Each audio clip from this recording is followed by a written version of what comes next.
A esta hora de la mañana está en la cabina de Radio Panamá el ex administrador del Canal de Panamá, el señor Jorge Luis Quijano. Señor Quijano, buenos días, bienvenido. Muchas gracias, Leonardo. Un placer estar con ustedes nuevamente. El gusto es nuestro, gracias por acompañarnos. Quiero preguntarle, hubo mucha información, mucho movimiento las últimas semanas en torno al tema de Panama Ports, en torno al tema de los puertos de Balboa y Cristóbal. Se dio la decisión de la Corte declarando inconstitucional a ambas concesiones, a ambos contratos. Se da esta ocupación por parte del gobierno para poder seguir desarrollando ambos puertos. Un puerto lo toma la empresa asociada a Maersk, el otro la empresa asociada a MSC. ¿Cómo se analiza el asunto? ¿Cómo está Panamá en este tema? Mira, yo creo que yo veo todo esto positivo, ¿no? Me parece a mí que las medidas que se han tomado fueron bien planificadas, asumiendo de que iba a haber un fallo como el que se dio de la Corte Suprema. Entonces, esto ha favorecido en esencia a dos empresas en particular, pero me parece que la selección es la apropiada justamente para evitar de que los puertos estuvieran por mucho tiempo fuera de servicio.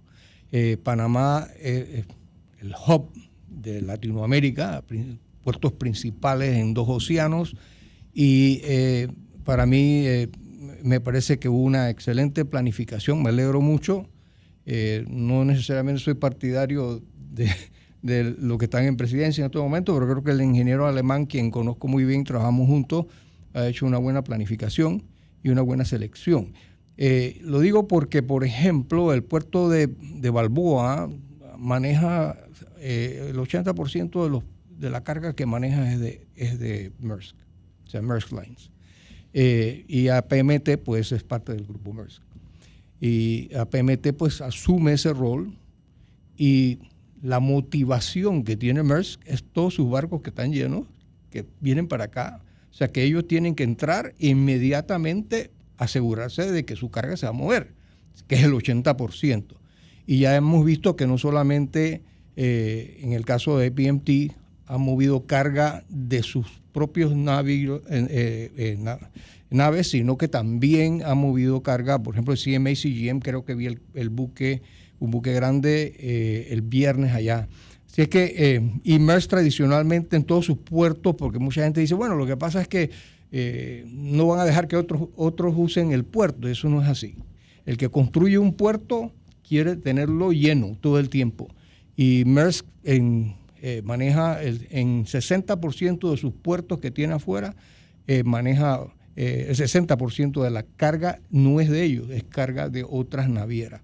Lo mismo pasa en el Atlántico. Tenemos MSC como el cliente principal. Ahí es peor, es mayor todavía la participación de MSC, es que alrededor de casi el 95% de la carga que se mueve en Cristóbal es de MSC. Así que la motivación de que todos estos puertos, dos puertos vitales en el canal en el cruce del Canal de Panamá, estén reactivados rápidamente, era algo que se tenía que hacer, y yo creo que la planificación ha dado los resultados apropiados y le da ahora tiempo al canal y también al mismo gobierno, porque el canal también tiene interés en sacar algunas licitaciones sobre puertos. Tengo entendido que hay un pliego ya afuera. Le da la oportunidad de que se haga una buena licitación de concesiones, tanto en el Atlántico como en el Pacífico, hablando de Cristóbal, separado ahora del que se gane el del Pacífico Balboa, ¿no? Así que tenemos 18 meses, creo que es lo que han planteado. Hasta 18 meses. Hasta 18 meses, y yo creo que eso es apropiado, y pienso que se abra y que participen los mismos si quieren, y el que dé la mejor oferta al país sea el ganador. Hay gente que insiste en posiciones encontradas, en que debería ser la autoridad del Canal de Panamá la que se encargara de iniciar el desarrollo y operación de los puertos. Hay otras personas que dicen que esto no, porque la posición y la función del canal es encargarse del negocio que ya tiene. ¿Cuál es su posición respecto al tema? Yo creo que el canal tiene ya dos puertos que quiere de alguna manera lanzar, ¿no? El puerto de Telfres ahora en el Atlántico, y tiene, siempre ha tenido, en mi tiempo pues tratamos de lanzar el puerto de Corozal, no se pudo por razones que ya todos conocen, 28 demandas, que prácticamente todas se fallaron a favor por presión de la Hutchinson. Bueno, en gran mayoría por presión de la Hutchinson y otros que yo, en mi opinión, atendían a Hutchinson de alguna manera. Así es que yo creo que sí, el canal ya tiene 2 y yo creo que el gobierno puede seguir manejando lo que es estas dos y también lo que están en el área pues de Manzanillo, ¿no? O sea, que tenemos, la AMP debe poder manejar estos 2 puertos, Cristóbal y Balboa, y simplemente darlo a concesión, porque al final el que va a traer la carga no somos nosotros. Recordando de que estos puertos son puertos muy, muy atípicos, son puertos de transbordo. O sea, 90% de la carga no entra a Panamá. O sea, si entra a Panamá es que sale de un puerto y se va para el Atlántico por la vía, por el ferrocarril o se va por carretera y viceversa. Entonces, yo creo que lo mejor es, en verdad, que un concesionario, pero ojo, un concesionario con un contrato de concesión que le dé a Panamá lo que le pertenece. O sea, en el caso actual, una cosa bien importante que hay que reconocer, no creo que se ha hablado mucho, es que inmediatamente vamos a tener unos ingresos adicionales.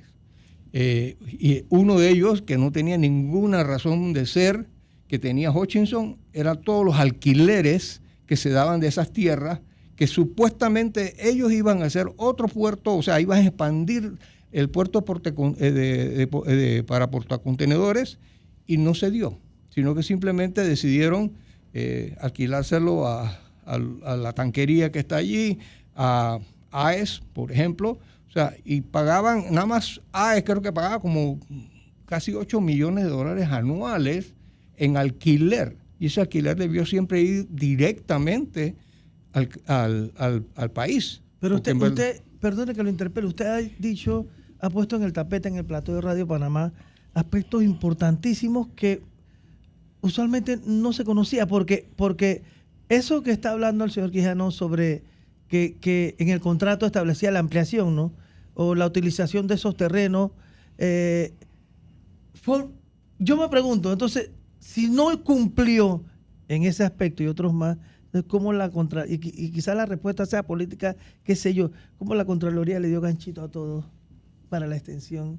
Bueno, yo fui uno de los que me opuse en su momento en el año 21, si recuerdan, el 2021, cuando esto ya se veía que en el 22 tenía que darse la renovación automática, cosa que no debe ser nunca, porque las condiciones en el año 2021, vamos a llamar 2022, del área no es la misma. Panamá invirtió, no Hutchinson, invirtió en una ampliación del canal de Panamá que comenzó entonces a traer estos buques enormes a los puertos. Y eso no se reconoció. O sea, era el momento para parar y decir, ven acá, sentémonos a hablar de nuevo. No solamente eso, si ustedes se recuerdan, ¿por qué estamos construyendo el túnel? Bueno, el túnel no se ha terminado todavía, pero la parte de la excavación sí. Se estaba construyendo el túnel porque aquel entonces dijo el ministro del MOP, bajo el gobierno de Nito, dijo, lo que pasa es que si lo dejamos sobre el puente, vamos a tener que pagarle a Hutchinson, creo que dijo en un momento 100 o 150 millones de dólares para indemnizarlos porque le vamos a quitar un pedazo del puerto. A sabiendas de esto, ¿tú por qué no te sientas con ellos? Porque ya en el 19 tú sabías que en el 21 ibas a estar negociando. ¿Y por qué no te sentaste y me dijiste, ven acá, tú quieres, vamos a renegociar todo esto porque las condiciones no son las mismas? Yo estoy haciendo este puente, tú me quieres cobrar 150 millones o 100 millones de dólares por indemnización o compensación por lo que te voy a supuestamente a quitar unas cuantas pilastras, que creo que eran 2 pilastras que le iban a poner en el área. Y a ti te viene una renovación. No se hizo nada con eso, no se hizo nada sobre los alquileres. O sea, habían elementos suficientes para renegociar si era si no se quería en aquel entonces, pues no había el tema geopolítico, vamos a estar claros, ¿no? Entonces, era un momento de renegociación comercial y no se dio. Usted lo mencionó, Manolo lo mencionó, usted padeció a PPC. ¿Cuánto ha afectado PPC al Canal de Panamá y a la nación panameña? Bueno, más que nada, yo digo que al Canal de Panamá no lo afectó per se. El Canal de Panamá siguió operando eficientemente. Hemos visto cómo poco a poco, después de la ampliación, prácticamente el año siguiente de la ampliación, ya teníamos aportes al Estado por encima de un 60% de incremento nada más por la ampliación que se dio, y hemos seguido aumentando los peajes y demás, y que hoy día pues ya tenemos ingresos que casi le pegan a los 6.000 millones de dólares con aportes al Estado por encima de los 4.000 y tantos millones de dólares. Entonces, al canal no le pegó. Lo que sufrió fue que el hub se concentró en una empresa que no le estaba dando los réditos que debía darle al Estado.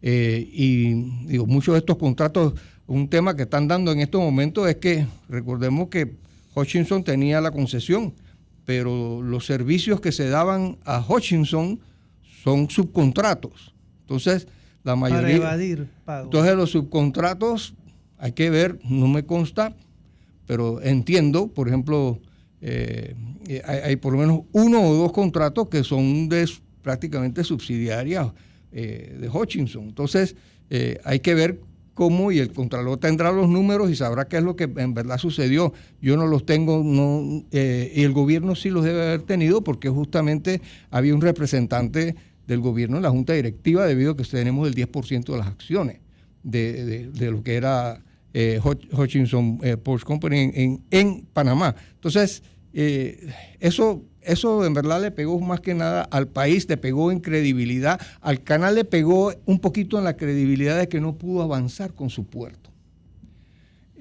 Pero afortunadamente teníamos otras cosas que estaban andando que sí se dieron.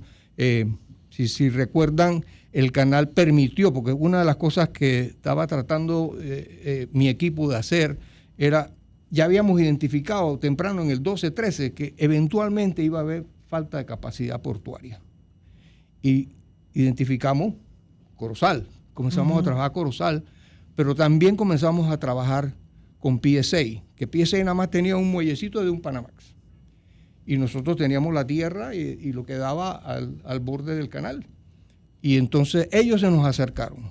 Y entonces, como eran tierras adyacentes, ellos se nos acercaron y dijeron, bueno, podemos nosotros hacer ustedes pueden hacer una concesión con nosotros para que nos brinden ese espacio. Ellos dragan y hacen el muelle en área que es del Canal de Panamá. Y llegamos a un acuerdo y subimos la capacidad de ese puerto de 450,000 TEUs manejados al año, y hoy día ellos pueden manejar 2 millones de TEUs. Imagínense cómo hubiéramos estado nosotros sin ese aumento de capacidad en ese momento, porque en estos momentos estamos nosotros en un déficit. Ya nosotros llegamos prácticamente a los 10 millones de TEUs manejados anualmente, o sea, 9.95, una cosa así. Entonces, tenemos espacio adicional. Vamos a decir que pudiéramos llegar con un excelente manejo y coordinación entre todos los puertos a 11 millones. Eso es lo máximo que podemos nosotros manejar en estos momentos, y eso incluye PSA. Ahora, o sea que nosotros tendríamos ahora mismo prácticamente por lo menos 1.5 millones de TEUs menos si no fuera porque tenemos PSA. Ahora, usted ha mencionado algo, las empresas subcontratistas, que pareciera que son en realidad más disfraces para empresas que están al final manejadas por Hutchison. Durante los primeros 90 días, ningún proveedor puede ser destituido, no se le puede dejar los proveedores están protegidos durante los primeros 90 días. ¿No es en cierta forma peligroso, viéndolo ya como administrativamente, que los nuevos operadores tienen metidas empresas subcontratistas que al final son una fachada para la gente que acabas de despedir? Mira, ellos están claros. Ellos saben con quién están lidiando. El mismo Contralor lo sabe también y estoy seguro que Alberto Alemán Subieta, con toda la experiencia que tiene, también está claro. Obviamente no son temas de los que van a hablar en público, hay que tener mucho cuidado porque pues, recordemos que hay demandas, ¿no? Entonces, y yo tampoco tengo evidencia clara, pero para mí es obvio de que hay algo de, por lo menos una o dos empresas posiblemente están ligadas, vamos a decir, a Hutchinson, Whampoa, Hutchinson, sí que es Hutchinson en estos momentos. Así que van a tener que lidiar con eso de momento. Ahora, lo bueno de todo esto, y es como cuando yo tuve el paro en la ampliación, si se recuerdan, de Suntrax, lo bueno que se dio en aquel entonces fue que yo hablé con la directiva de Suntrax. Le dije, mire señores, estamos parados, ellos estaban muy preocupados. Dije, ustedes pónganse a un lado, déjenme que yo siga mi negociación con SACIR y compañía, porque es importante de que ustedes reconozcan que pase lo que pase, al final ese 90% de trabajadores son ustedes y nosotros vamos a terminar el proyecto con ustedes. Así que calma, y eso fue lo que sucedió. No se intervinieron a oponerse ni nada de que estábamos en un paro, y eso nos dio espacio. Yo creo que aquí está pasando lo mismo. Hemos visto buena voluntad de todos los trabajadores, no solamente los que están en efecto en el mismo puerto, sino aquellos que también están dando el apoyo. Yo creo que hay que hilar finito y ir con calma en estos primeros 90 días, pero yo creo que eventualmente otras empresas se podrán hacer cargo de los servicios que estas otras ofrecen, pero sí hay que desvincular todos aquellos que tienen algo que ver con CK Hutchinson, me parece. Usted mencionaba PCA hace un rato. ¿Cómo la salida de PPC de Hutchinson favorece o qué impacto tiene en los otros puertos y en las otras empresas que también tienen que lidiar con la existencia de Panama Port? Bueno, yo creo que con la transición que se ha dado, primero que nada, que los otros puertos comenzaron a recibir un poco más de carga, porque obviamente estuvo parado unos días, ¿no?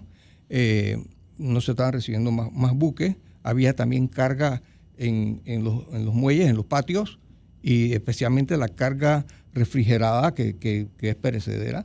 Entonces tú tienes ahí que mover esa carga. Así que lo primero que tenían que hacer ambos, el MSC y Maersk acá, o APMT, era identificar, o sea, hacer un inventario de lo que estaba allí, porque lo que yo entiendo es que esta gente se fue y no dejó nada, o sea, no dejó ningún dato. O sea, que ellos tuvieron que prepararse, y por eso que digo, hubo una buena planificación, lo felicito, hubo una buena planificación de entrar con los sistemas ya, con las computadoras ya, con los sistemas y demás, pero ojo, que se habla mucho de que bueno, que ya está todo el puerto está normalizado. Está normalizado en que ya está recibiendo buques, pero va a tomar, en mis cálculos, alrededor de unas 8 semanas para llegar a normalizar a la capacidad que tenía antes que se fuera Panama Ports de allí. O sea, no es que esto tú entras ahí enseguida. Ellos están comenzando ahora a sincronizar. No es prender y apagar un botón. Exactamente. Tú prendes el botón ahora, pero primero manejas unas cuantas grúas. Ok, vamos a poner un barco con 3 grúas, pero el día que tengas que poner 6 grúas ya es distinto. El challenge es más grande y está la gente también empezando a comprender cómo funciona cada uno de estos sistemas. Lo bueno es que tienen 2 poderosas empresas manejando los puertos en este momento y me da a mí la confianza de que vamos a ir para adelante y que vamos a tener tiempo para tirar 2 buenas licitaciones de concesión que vayan a favorecer a Panamá muchísimo, y obviamente los que entren también van a tener retos, porque aquí nosotros no somos dueños de la carga. Y ese es el riesgo que nosotros, y por eso que yo siempre hablo sobre concesiones, porque nosotros no somos dueños de la carga, el 90% de la carga no es nuestra. O sea, nosotros manejamos y que un 5% que va para zona libre y el otro 5% que es para consumo interno, y el resto es de otro. El que trae la carga son las navieras, y eso por eso es que es importante de que exista este vínculo entre navieras, que dan oportunidad para que otras navieras también utilicen ese puerto, porque eso tiene que estar garantizado en el contrato. Así es que para mí yo creo que vamos bien, pero todavía no es momento de cantar gloria en el sentido de que ya hemos llegado a la capacidad que se tenía antes. Hay barcos allá afuera esperando para entrar a hacer carga. Así es que vamos poco a poco y ojalá pues, como dije yo, en las próximas 6 u 8 semanas ya se estabilice totalmente y tengamos la capacidad que se tenía antes de entrar en este problema pues, de la transferencia a un otro operador, ¿no? Usted lo decía recién, la ACP trabaja en estos momentos en avanzar en torno al puerto de Corozal, aquel que tuvo tantas demandas hace unos años, y el de Telfers. En ese recorrido, el negocio de Panamá no se puede quedar solo en el tema de pasar barcos, si me refiero al negocio del Canal de Panamá. Pero construir puertos abre la puerta a poder tener una mayor capacidad del negocio que en estos momentos se encuentra o en Costa Rica o en Colombia o en puertos del Caribe. ¿Cuántos puertos puede llegar a tener Panamá, además de los que ya existen, con la opción de poder aumentar el negocio? Bueno, la idea para mí es que nosotros debemos llegar a manejar alrededor de unos 20 millones de movimientos anuales. Y eso nos va a tomar entre 5 y 10 años. Tú no construyes un megapuerto en menos de 3 años.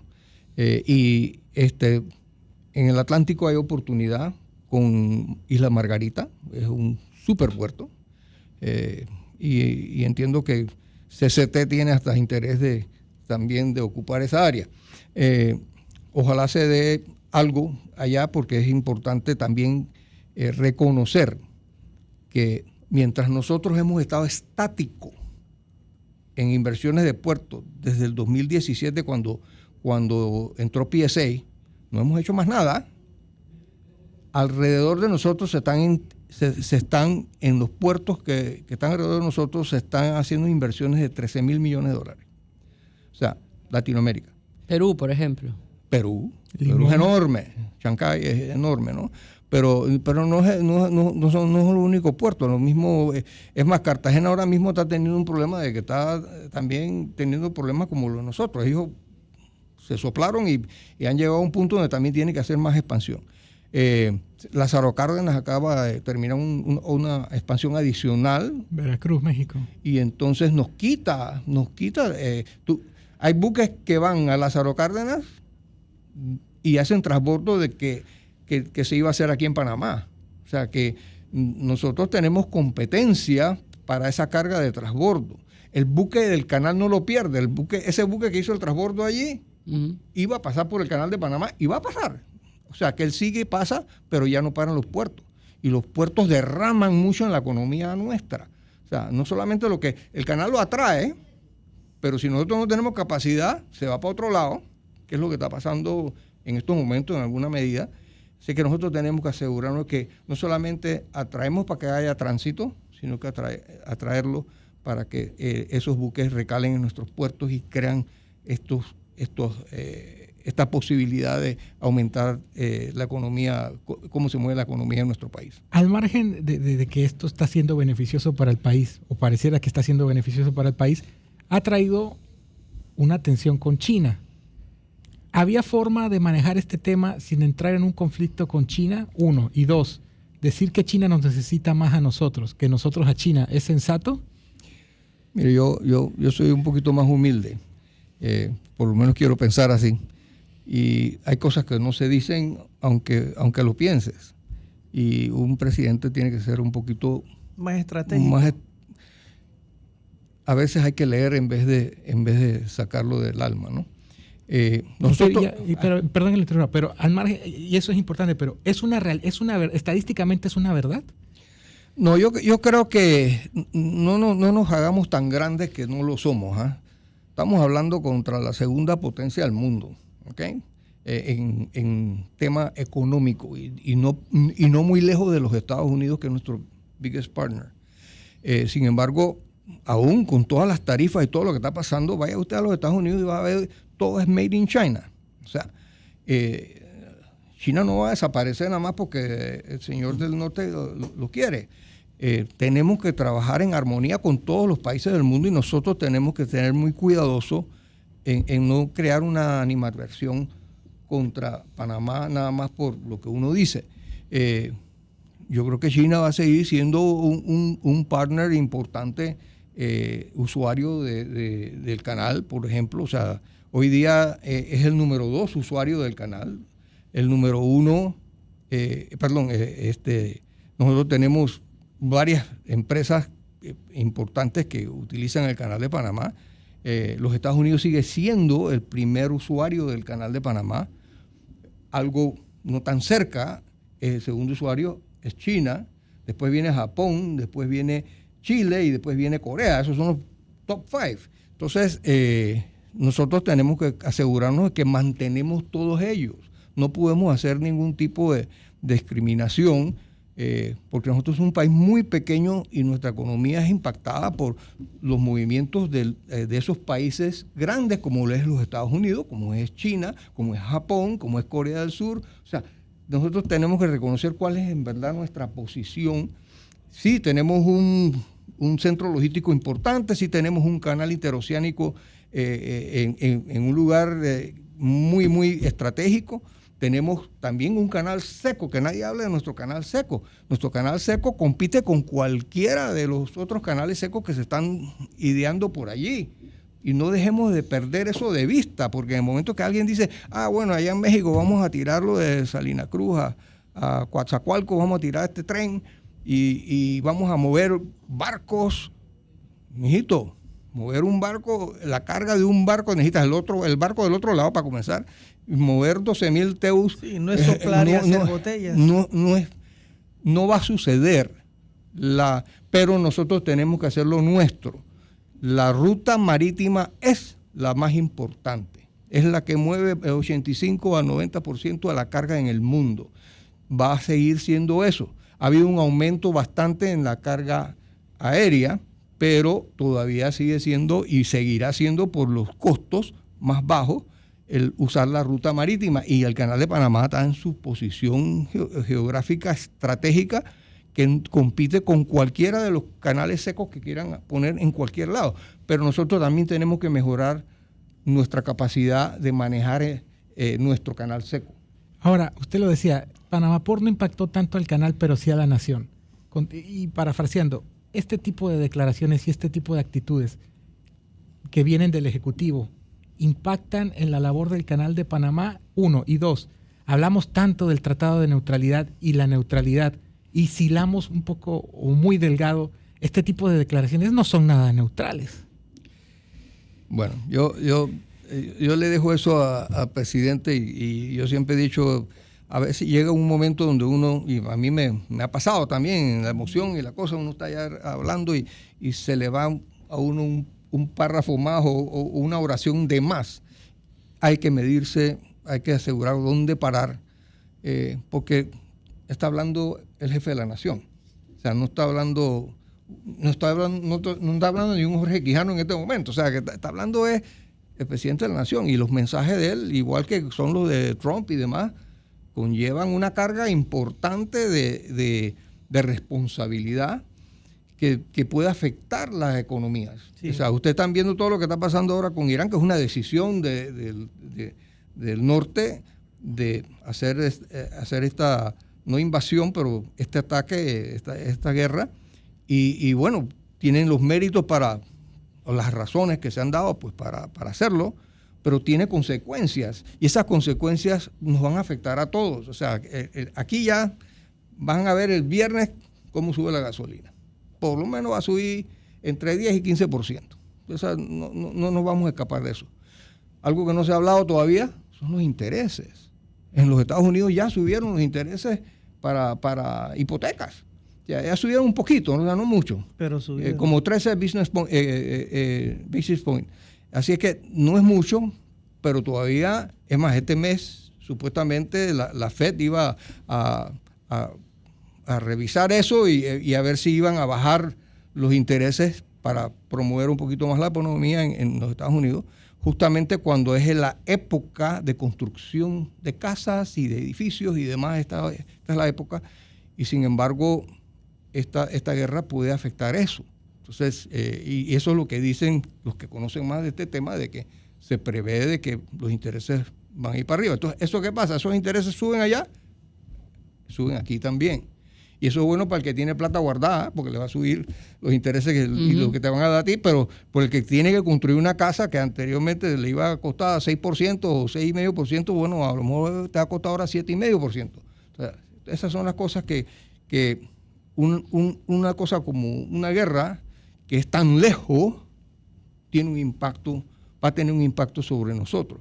Y cuando los intereses suben, el combustible sube, aquí en Panamá, todo comienza a subir. Señor Quijano, el Canal de Panamá sigue ganando los arbitrajes en los cuales ha sido directamente demandado por Grupo Unidos por el Canal Los ASIR, arbitrajes internacionales. En las últimas horas, el Tribunal Arbitral concluyó que el Canal de Panamá no ocultó información a Grupo Unidos por el Canal por el tema de las compuertas, el tema sísmico. Usted que estuvo desde el día 1 en este tema y que llevó a cabo el hecho de la ampliación y la relación con el Grupo Unidos por el Canal y el inicio y los arbitrajes, ¿cómo analiza cómo ha ido avanzando el proceso? Bueno, yo tengo que ser muy cuidadoso aquí porque justamente lo que he dicho en público se ha usado en contra mía y en contra del canal por el Grupo Unido por el Canal. Yo lo único que digo es que este caso en particular es que hoy sale en la prensa que el fallo finalmente de la demanda, o sea, el arbitraje de SACIR, no del Grupo Unido por el Canal, sino de SACIR como empresa, parte componente del consorcio, la empresa española, demandó al Estado.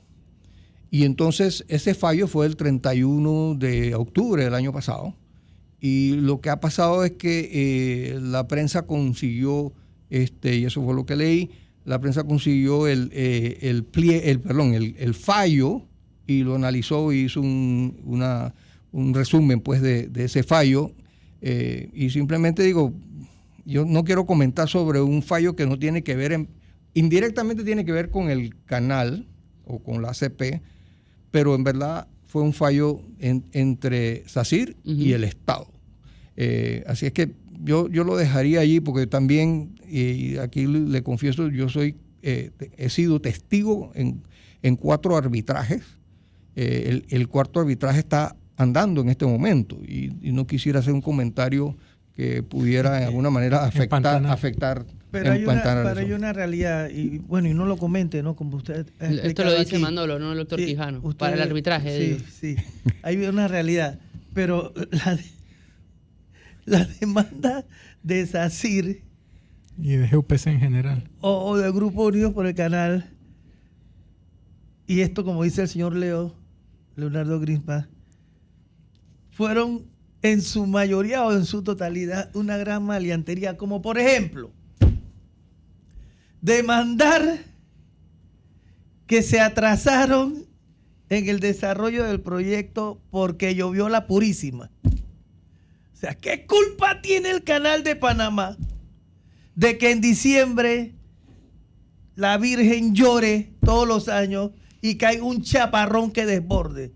Entonces, hasta ese aspecto llegó la maleantería de Grupos Unidos por el Canal. ¿Por qué? Porque ellos estaban confiados en que después iban a ir haciendo adenda y adenda y adenda para esquilmar a Panamá y a la autoridad del Canal de Panamá. Pero la autoridad del Canal de Panamá, con el equipo que contrató, bien aceitado, y con fundamentación, es que no había manera. Yo creo que Grupos Unidos del Canal le ha ganado solamente una y por muy bajo monto. No estoy tan seguro. En verdad, nada más, vamos a ponerlo de esta manera. Todos los arbitrajes los ha ganado sustancialmente el Canal de Panamá. Como eran muchos reclamos, lo que se hizo fue que se sumaron algunos reclamos pequeños dentro de los reclamos grandes y se hizo un arbitraje sobre eso y se rompe en pedacitos. Y en algunos de ellos nosotros habíamos considerado de que tenían la razón, que tenían el mérito, algunos de esos chiquitos. Y no hizo la ACP controversia de eso. Y no hicimos controversia de eso, pero cuando vino la cuenta, de que cuánto valía ese reclamo no era el número que nosotros pudiéramos sustentar. Y hay que sustentarlo. Entonces, ahí se dio la controversia y entonces ese reclamo se metió en uno de los reclamos grandes, en uno de los reclamos grandes. Y al final, lo que sucedió, en la mayoría de los casos donde ha habido uno de estos pequeños, es que han dicho sí, páguenle, pero no ese monto. O sea, los mismos árbitros han dicho cuál debe ser Pero se demostró la capacidad de la ACP y de Panamá de que con fundamentación no se dejaron avasallar de alguien que le estaba planteando una trampa. Y eso también tiene su mérito. Claro. Y ahora, ¿Por qué siempre pensamos que en Panamá no tenemos la capacidad para enfrentar? Pero sobre todo cuando tenemos la ¿estos razón. procesos de arbitraje sirven de contexto o podrían dar una imagen de lo que va a pasar con China y con Hutchinson, no? Yo creo que es importantísimo, bueno, el tema de cómo se va a manejar ese arbitraje, ya veremos porque no tengo acceso a la documentación que tiene, por ejemplo, Contraloría. Si Contraloría encuentra algunas cosas que van más allá de simplemente que no cumplieron con esto, no cumplieron con aquello, pero que hay otras cosas, entonces pues la posición de Panamá va a ser mucho más sólida.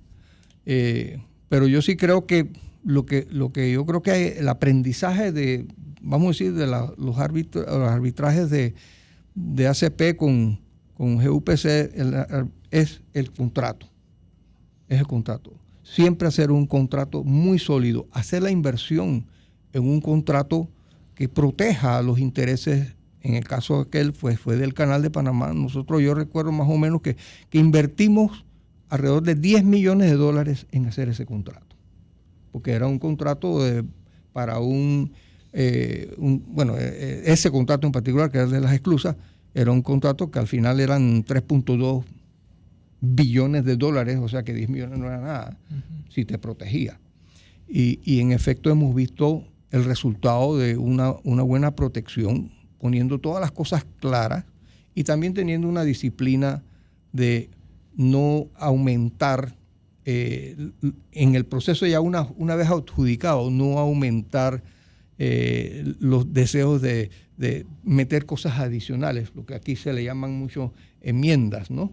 Y nosotros no lo hicimos. O sea, teníamos una disciplina muy clara de que ya habíamos establecido lo que quería el Canal de Panamá. Teníamos las dimensiones y todo, y lo que queríamos que se pudiera procesar. Y se hizo un contrato de diseño-construcción donde se traspasaba mucha de la responsabilidad al contratista. Y eso es lo que hoy sale nuevamente pues en este fallo, que se resalta el tema del tipo de contrato que se hizo en ese momento, que también protegió muchísimo al canal, justamente porque el canal no tenía la capacidad, nunca había construido algo tan grande. Entonces teníamos que asegurarnos de que teníamos un contrato donde íbamos a pagar mucho dinero, pero también íbamos a pasar muchas de las responsabilidades al contratista. El único contrato grande que se hizo en el canal que fue de diseño-construcción, en la ampliación, fue el de las esclusas. Todos los demás fueron diseñados por nosotros y construidos en otro contrato. Culmina el periodo de su sucesor, Tim Vázquez. ¿Cómo ve? Se barajan muchos nombres. ¿Cómo ve todo el escenario alrededor de esto? Mira, yo creo que hay gente buena en Panamá para manejar el Canal de Panamá. Yo creo que es una oportunidad para gente joven. Yo creo que yo pensé en mi momento cuando yo salí, parte de mi salida a los 68 años creo que era que tenía en aquel entonces, sí, más o menos, era que yo veía que ya tenía que haber como un relevo de generacional para asegurarnos de que vienen nuevas ideas, vienen nuevos aportes, oportunidades. Son 10 años, ¿no? ¿Ah? Son 7. 7 años. Son 7. Así que yo hice mis 7 y antes de llegar a los 7, en verdad, alguien me entrevistó como 2 años antes, en el 17, por allá, y me preguntó, ¿y usted va a correr de nuevo para los otros 7? Y dije, ya lo había pensado, dije no. Y de ahí pues me mantuve en esa posición. Y era porque yo sí creo en que tiene que haber un relevo. y esta es la oportunidad y hay que escoger bien. Se han abanicado muchos nombres. Ahí tenemos una persona joven, por ejemplo, que es la subadministradora, Ilia Espino de Marota, que tiene total capacidad, 40 años en el canal, o sea, ha dado su vida en el canal. Su esposo también dio su vida en el canal porque era capitán de draga. Y igual yo hice 44 años en el canal, o sea que nosotros somos canaleros de por vida. O sea, yo salgo del canal y yo todavía sigo hablando del canal porque siento que es el motor económico de nuestro país y no lo podemos dejar caer. Ya pasamos la prueba, pasamos todas las pruebas de que los panameños podemos con un canal de Panamá. Supuesto. Lo hemos mejorado con nuestra plata, no con plata de que alguien nos la regaló. Así es que definitivamente que hay capacidad, no solamente en esas personas, como te dije, sino hay otras personas también que están en la mira, pero no quiero... ¿Es riesgoso traer figuras políticas o es riesgoso traer figuras de fuera de la institución, de la organización?